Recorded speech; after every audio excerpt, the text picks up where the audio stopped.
धीरे धीरे अब मेरे कन्हैया जो है ना धीरे धीरे बड़े होने लगे हैं।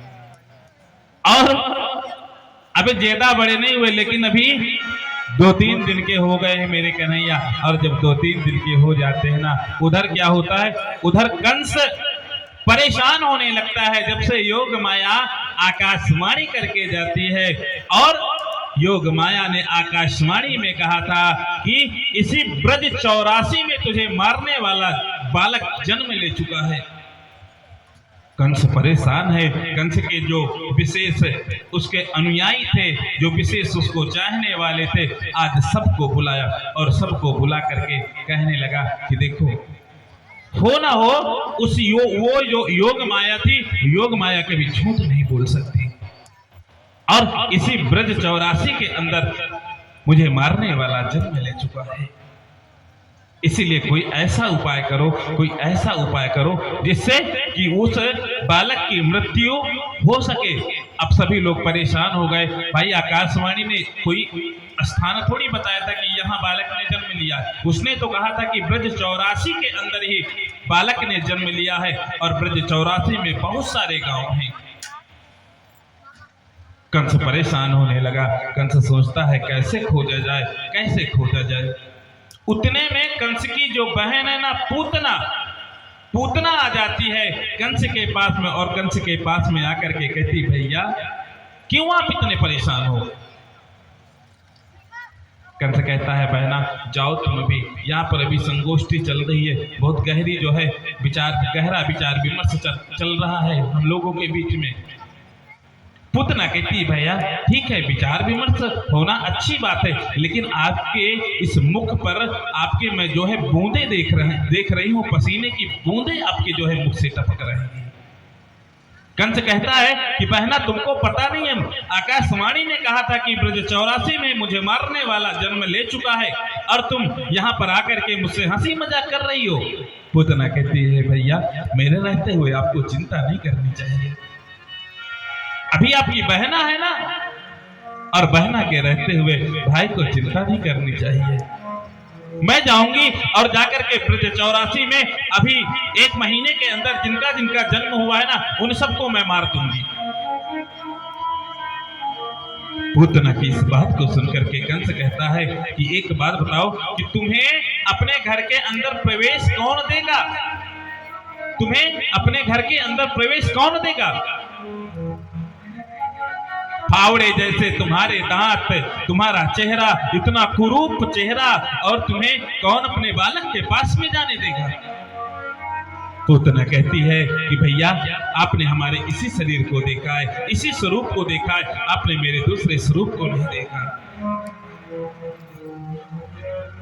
और उसने उसी समय अपना दूसरा स्वरूप बदला, और जैसे ही दूसरा स्वरूप बदला, देखने में बड़ी सुंदर स्त्री बन जाती है वो। और कंस से कहती है, भैया आपने मेरे स्वरूप को कभी देखा था। कंस ने कहा, भाई बहना मैंने तो कभी आपके इस स्वरूप को नहीं देखा था, इसीलिए मैं जा रही हूँ, और जा करके ब्रज 84 के अंदर 1 महीने तक जिन बालकों का जन्म हुआ उन समस्त बालकों को मैं मार दूंगी। पूतना ने अपना सुंदर स्वरूप बनाया, और सुंदर स्वरूप बना करके जैसे ही उस ब्रजमंडल की तरफ जाने लगती है, उस ब्रजमंडल की तरफ जा रही थी, उसी समय गोकुल से उसको आवाज उसके कानों में आती है। बहुत जोर जोर से वहां जयकारा लग रहा। समस्त ग्वाल बाल वहां पर नंद बाबा के यहाँ जयकारा लगा रहे थे, बोले बाल कृष्ण लाल की। पूतना के कानों में आवाज पड़ती है। पूतना सोचती है, चलो सबसे पहले यहीं से शुरुआत किया जाए। आज इसी गांव में चलती हूँ, और इसी गांव से चल करके आज मैं शुरुआत करती हूँ बालकों को मारने के लिए। मेरे कन्हैया ने पूतना के मति को भ्रमित कर दिया, और पूतना पहुंचती है। आज पूतना का इतना सुंदर चेहरा है, इतना सुंदर उसका स्वरूप है ना, उसको देख करके समस्त जो ग्वाल बाल हैं, जो समस्त गोपियां हैं, वो सभी उसको देख करके आज विस्मय में पड़ जाते हैं कि कंसेन नाम कंसेन दीन प्रहिता घोरा पूतना बाल घातिनी शिशुश्चकार निघ्नन्ते पुरग्राम ब्रजादिषु। उसी समय पूतना ने अपना सुंदर सा स्वरूप बनाया और सुंदर सा स्वरूप बना करके उस ब्रज चौरा से उस गोकुल की तरफ प्रस्थान करती है। और जैसे ही आज पहुंचते हैं वहां पर लाखों की संख्या में लोग बधाई देने के लिए आए थे। उसी समय इतनी सुंदर स्त्री को देख करके सभी लोग देख करके आज खड़े हो जाते हैं। अरे ये इतनी सुंदर स्त्री। गोपियां आपस में बात करने लगती हैं। एक गोपी से कहती है, बहना देख तो ये स्त्री कहां से आई है? मुझे तो ऐसे लगता है कि ये देवताओं के द्वारा भेजी हुई कोई अप्सरा है, मेरे कन्हैया को आशीर्वाद देने के लिए आई है। एक गोपी दूसरी गोपी से कहती है, नहीं नहीं, मुझे तो ऐसा लगता है कि मैया यशोदा की ये कोई बचपन की कोई मित्र होगी, कोई सहेली होगी। वो सुनी होगी कि मैया को जो है लाला हुआ है और चल करके आशीर्वाद दे दिया जाए। आपस में सभी एक दूसरे पूतना के प्रति जो है आपस में बात करने लगते हैं। उसी समय पूतना पहुंच जाती है और जैसे ही पहुंचती है मैया यशोदा के पास में, मैया यशोदा ने जैसे ही देखा, देख करके मन में विचार करती है, ये हो ना हो ये कोई, मुझे ऐसे लग रहा है कि कोई ये ब्राह्मणी है। आओ आओ आओ बहना आओ, हमारे लाला को आशीर्वाद देने के लिए आई हो। पूतना बड़े मीठे स्वर से कहते, हाँ बहना, लेकिन तुम मुझे यहाँ पर कभी दिखाई नहीं दी। पूतना कहती है, बहना घर में इतना काम रहता है ना, इतना काम रहता है कि घर से बाहर निकलने की फुर्सत ही नहीं है मेरे पास में, तो मैं कैसे इधर आऊं घूमने टहलने के लिए। पूतना की बातों को सुन करके मैया कहती है, ठीक है, अभी हमारे लाला जो है सो रहे हैं और जब सो जाएंगे तो आप इनको आशीर्वाद दे करके जाना।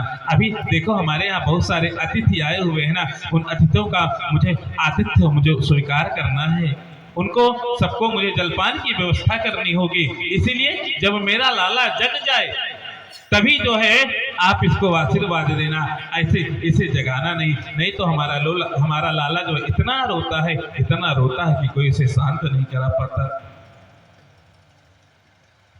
इस प्रकार से मैया पूतना को कह करके और चल देती। इस समय पूतना कहती है, देखो आज मैं इस बालक को विष पिला करके अपने स्तनों का पान कराऊंगी और स्तनों का पान करा करके और इसे आज मैं मार दूंगी। मेरे भाई कंस की जो समस्या है उस समस्या का समाधान हो जाएगा। लेकिन पूतना को ये पता नहीं है कि आज मेरी ही आज प्राण पखेरु उड़ने वाले हैं। और उसी समय जब मैया चली जाती है, पूतना वहां पर अकेला देखती है। अकेला देख करके कन्हैया को अपनी गोदी में ले और जैसे ही अपनी गोदी में ले लेती है, मौका देखती है कोई दिखता नहीं है। उसने कन्हैया के मुख को अपने स्तनों पर लगा दिया और कन्हैया ने उसी समय क्या किया? कन्हैया ने उसी समय पूतना के दुग्ध को पीना प्रारंभ किया और दुग्ध को पीते पीते उसके प्राण पखेरु को भी पीने लगे। और उसी समय पूतना को ऐसा आभास होता है कि हमारा शरीर कुछ शिथिल सा पड़ रहा है, कुछ शिथिल सा पड़ रहा है। उसी समय पूतना क्या कहती है? सामुंच मुंचा लमतिम प्रभासिणी निष्पीड्यमानाखिल जीव मर्मणि नृवेत नेत्रे चरणे भुजय मोह त्रिविश गात्रा क्षिपति रुरोधहा। सा मुंच मुंच सा मुंच, मुझे छोड़ दे, मुझे छोड़ दे। उसी समय मेरे कन्हैया कहते हैं, मौसी आज तक मैंने जिसे पकड़ा, मैंने आज तक कभी किसी को छोड़ा नहीं। तो तुम तो हमारी सगी हो, तुम हमारी मौसी हो, कंस मेरा मामा है तो तुम हमारी मौसी हुई। और मौसी, तुम मुझे मारने के लिए आई थी और मैं तुम्हारा आज मैं उद्धार कर रहा हूँ। उसी समय पूतना ने अपने शरीर को बढ़ाया और शरीर को बढ़ा करके आकाश में उड़ने लगी। लेकिन आकाश में उड़ते उड़ते मेरे कन्हैया ने उसके प्राणों को खींच लिया। और जैसे ही प्राणों को खींचा, आज पूतना जमीन पर धड़ाम से गिरती है और धड़ाम से गिरने के बाद में आज बगीचे में गिरती है पूतना। और कहते हैं जिस बगीचे में पूतना गिरती, उस बगीचे के जितने पेड़ थे ना, वो सारे पेड़ टूट करके और चकनाचूर होने लगते हैं। उसी समय नंद बाबा कंस के यहाँ कर देने के लिए गए थे, क्योंकि जो पहले के राजा महाराजा हुआ करते थे ना, वो राजा महाराजाओं को कर दिया जाता था। नंद बाबा जाते हैं कर देने के लिए, वहां पर वसुदेव जी से मुलाकात होती है नंद बाबा की। और जब वसुदेव जी से मुलाकात होती है ना, वसुदेव जी इधर पूछते हैं नंद बाबा से, क्यों आपके यहाँ मैंने सुना है बालकों का जन्म हुआ है। नंद बाबा कहते हैं हाँ, मैंने भी सुना है कंस ने आपके प्रति बहुत गलत कार्य किया है, क्योंकि आपके 7 बालकों को उसने मार दिया है। मैंने सुना है एक बालक आपका नष्ट हो गया था। वसुदेव जी तो इस बात को जानते हैं कि नंद के घर में जो बालक है वो दोनों बालक मेरे ही हैं। जो रोहिणी के गर्भ से जिस बलराम का जन्म हुआ वो भी मेरा बालक है, और जिस बालक को अपना समझ रहे हैं ये भी बालक मेरा है। लेकिन उन्होंने किसी भी प्रकार की बात नहीं की। और उसी समय वसुदेव जी महाराज कहते हैं नंद बाबा से, मुझे ऐसा लगता है कि आपके घर में कुछ अनिष्ट होने वाला है, आपके घर में कुछ अनिष्ट होने वाला है, आपको शीघ्र गोकुल जाना चाहिए। वसुदेव जी की बात को सुनकर के नंद बाबा कहते हैं भैया ठीक है, मुझे भी ऐसी कुछ प्रतीति हो रही है, अब मुझे ज्यादा देर इस मथुरा में नहीं रहना चाहिए। उसी समय नंद बाबा वहां से चल देते हैं। और जब नंद बाबा आ ही रहे थे, मार्ग में उस पूतना को देखा। गांव के लोगों ने जब मैया यशोदा जाती है, मैया यशोदा ने जाकर के उस पालने को देखा, और पालने को देखा कि पालना तो ये खाली पड़ा हुआ है। रोने लगती है, चिल्लाने लगती है। गांव के ग्वाल बाल आते हैं, गांव के ग्वाल बाल कुछ नन्हे से ग्वाल बाल आते, कहते मैया मुझे लगता है कि उस कन्हैया को वो राक्षसी उठा करके ले गई है। और मैया मैंने ये भी देखा कि वो राक्षसी उस बगीचे में, यहाँ से थोड़ी दूर पर जो बगीचा है ना, उस बगीचे में गिर गई है। मैया, ग्वाल बाल, गोपियां सब दौड़ करके वहां जाने लगते हैं। और जा करके क्या देखते हैं कि मेरे कन्हैया पूतना के आज छाती पर बैठ करके और क्रीड़ा कर रहे हैं, खेल रहे हैं। लेकिन कहते हैं कि जो पूतना का शरीर था ना, वो पूतना का शरीर साधारण शरीर नहीं था। पूतना का जो शरीर था वो कहते हैं कि काफी लंबा चौड़ा शरीर था। कोई संत कहते हैं जो पूतना, आप लोग तो वृंदावन मथुरा गए ही होंगे, लेकिन कहते हैं कोई संत कहते हैं जो पूतना के कान थे ना, वो कान आकर के कानपुर में गिरे थे, और हाथ जो थे, हाथ जाकर के हाथ रस में गिरे थे।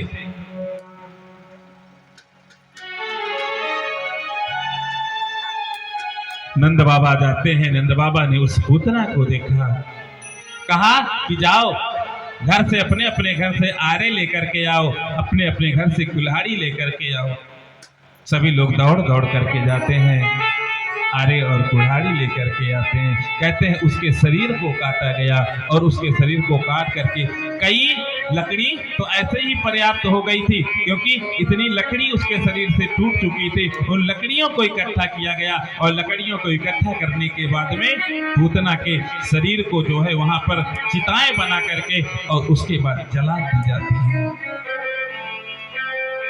लेकिन आश्चर्य की बात क्या है कि जब किसी व्यक्ति की मृत्यु होती है, और जब मृत्यु होती है उस शरीर से क्या होता है, जब उसको जलाया जाता है उस शरीर से दुर्गंध आने लगता है। लेकिन पूतना के शरीर को जलाने के बाद में जिधर भी उसकी हवा जा रही है, धुआं जा रही है, उधर चारों तरफ सुगंधी ही सुगंधी फैल रही है।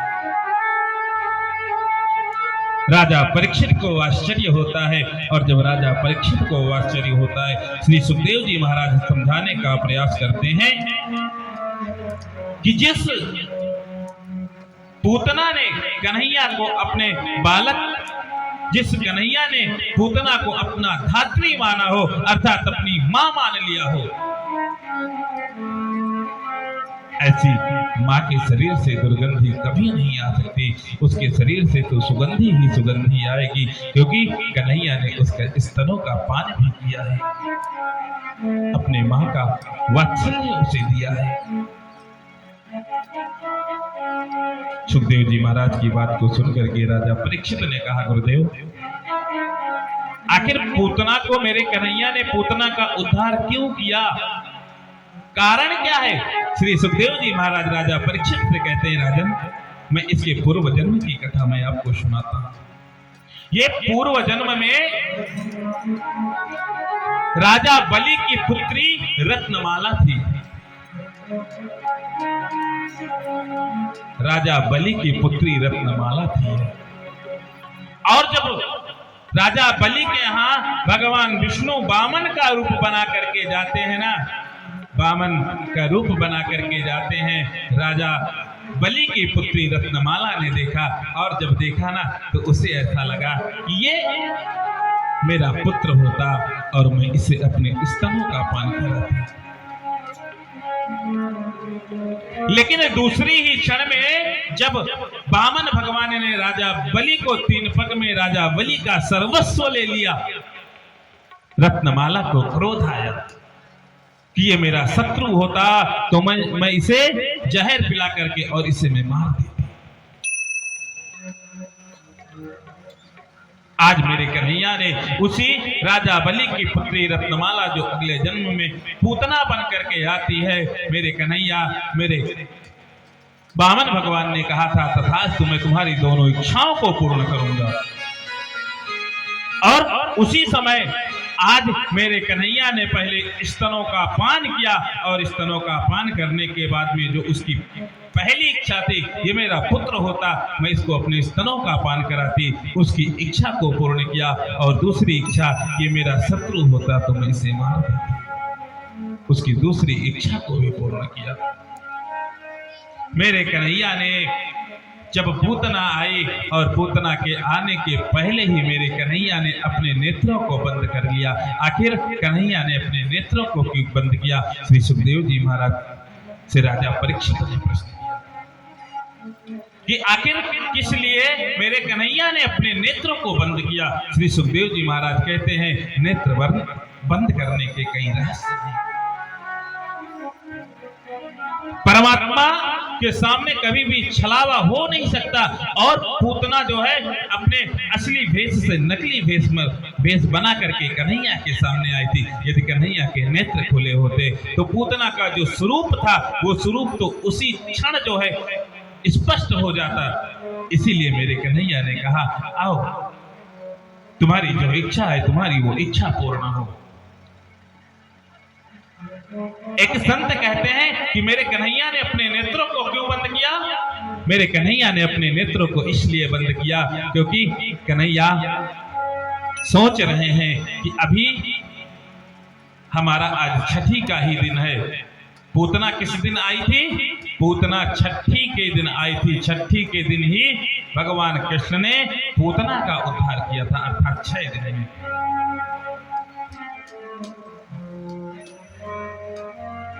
मेरे कन्हैया सोच रहे हैं कि मैं तो यहाँ पर माखन और मिश्री खाने के लिए आया था,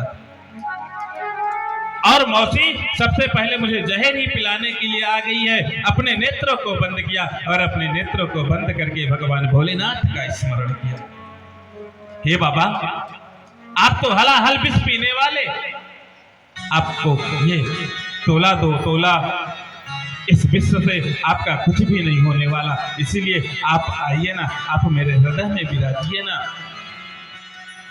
मैं दुग्ध का पान कर लूंगा और आप जो है विष का पान कर लेना, जिससे कि हमारी जो इच्छा है कि मैं यहाँ पर आया हूँ, माखन खाऊंगा, मिश्री खाऊंगा, यहाँ पर यहाँ के गोपों को, यहाँ की गोपियों को, सबको मैं रिझाने का प्रयास करूंगा, सबको हंसाने का प्रयास करूंगा। परमात्मा, यदि आप मेरे हृदय में आकर के विराजमान नहीं होंगे तो मेरी जो इच्छा थी, मेरी जो मानसिकता थी, वो मानसिकता मेरी कभी पूर्ण नहीं होगी।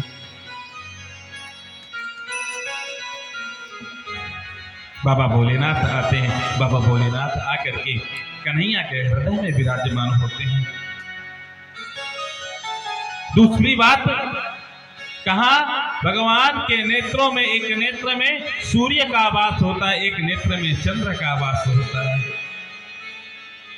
और सूर्य और चंद्र का जब वास होता है उस समय नेत्रों को बंद किया, और नेत्रों को इसलिए नहीं खोला कि कहीं भगवान सूर्य, क्योंकि वो जानते हैं कि जिस प्रकार से भगवान सूर्य नारायण गर्म देवता हैं और चंद्र नारायण शीतलता को प्रदान करने वाले, इनको किसी भी प्रकार का कष्ट ना हो, इसीलिए मेरे कन्हैया ने अपने नेत्रों को बंद किए। आज 6 दिन के मेरे कन्हैया हो गए हैं और कन्हैया की नटखट बाल लीलाएं, क्योंकि अभी मेरे कन्हैया केवल पालने पर ही पड़े रहते हैं और 6 दिन का बालक क्या कर सकता है। कन्हैया अब उसी पालने पर इधर उधर जो है डोलने लगते हैं और डोलते डोलते अब रुदन करना प्रारंभ कर देते हैं मेरे कन्हैया। जब जब मेरे कन्हैया का जन्म हुआ तब तब भगवान भोलेनाथ उनके बाल स्वरूप को देखने के लिए, जहां पर कन्हैया का जन्म होता है वहां पर भगवान भोलेनाथ डमरू लेकर के और वहां पर पहुंच जाते हैं। आज बाबा भोलेनाथ मन में विचार करते हैं कि कन्हैया के मुझे दर्शन करने चाहिए और कन्हैया के मुझे दर्शन करने चाहिए। आज हनुमान जी महाराज को बुलाया और हनुमान जी महाराज को बुला करके बाबा भोलेनाथ ने कहा, देखो तुम्हें आज मेरा सहयोग करना पड़ेगा। कहा आज मेरा सहयोग तुम्हें करना पड़ेगा। हनुमान जी महाराज ने कहा, कौन सा कैसा सहयोग, मैं कैसा सहयोग आपका कर सकता हूँ। बाबा भोलेनाथ ने कहा, तुम बंदर का रूप धारण करो। कहा तुम बंदर का रूप धारण करो और मैं एक सुंदर मदारी का वेश धारण करता हूं और चल करके भगवान उस बाल स्वरूप कन्हैया के दर्शन करके आते हैं। हनुमान जी महाराज ने कहा, मेरी एक शर्त है।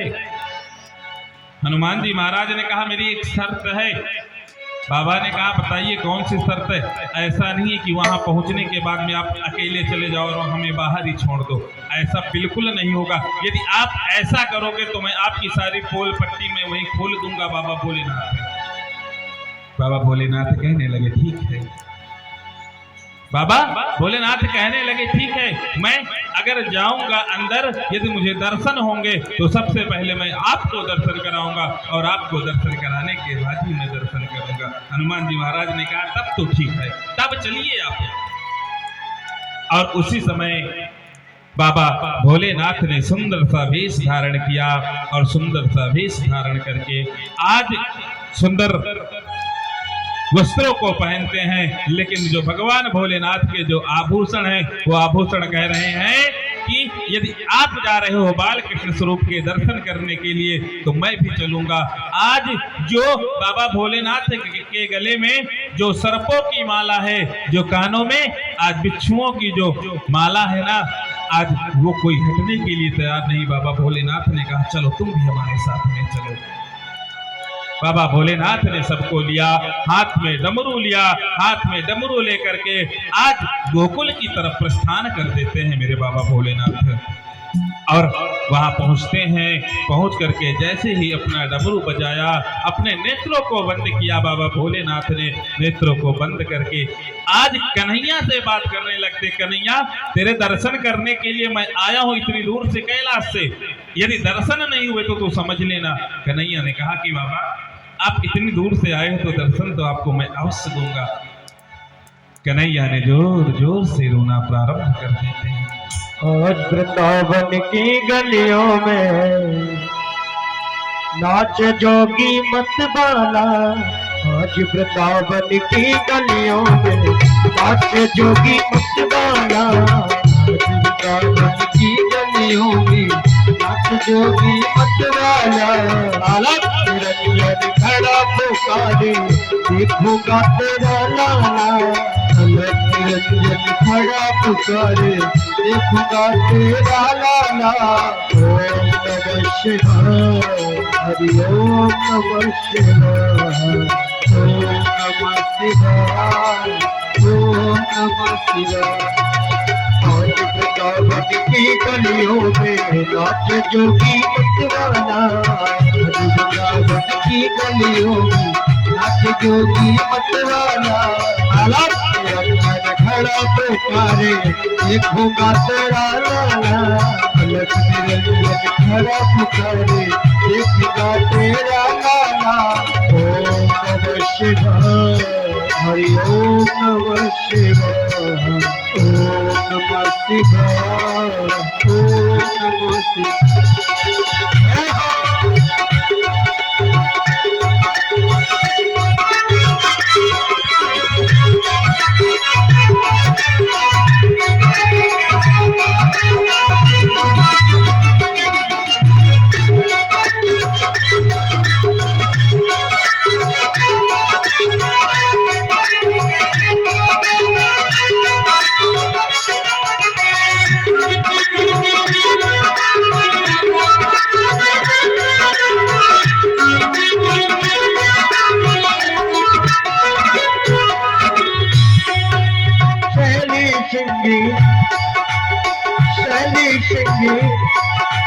सैनी सिंगी लिए हाथ में और डमरू त्रिशूल लिए।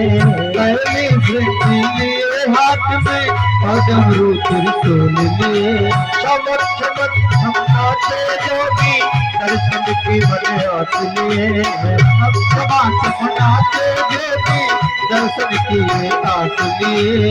पग में घुघरो छम छम बाजे, पग में घुघरो छम छम बाजे, घर में जपते हैं बाला। छम छम बाजे जपते हैं घर में बाला। ओम नमः शिवाय, ओम नमः शिवाय, ओम नमः शिवाय, ओम नमः शिवाय, ओम नमः शिवाय, ओम नमः शिवाय, ओम नमः शिवाय, ओम नमः शिवाय। नगर में जो भी आया हो, एक कोई कामित पाया, किया मरी अलग जगाया, यशोदा के घर आया। सबसे बड़ा है तेरा नाम, तेरा नाम भोलेनाथ, भोलेनाथ, भोलेनाथ, भोलेनाथ, भोलेनाथ, भोलेनाथ। नगर में जो भी आया, एक कोई कामित पाया, किया मरी अलग जगाया, यशोदा के घर आया।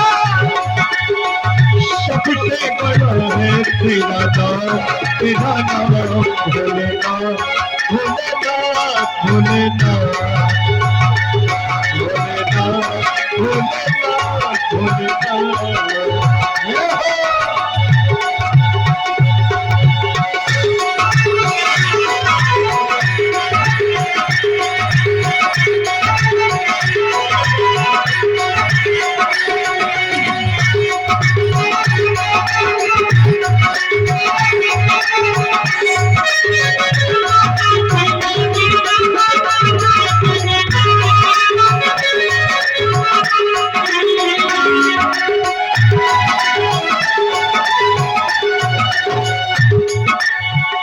विभूति रमाए जोगी बाघंबर तन दर्शो है। विभूति रमाए जोगी बाघंबर तन दर्शो है।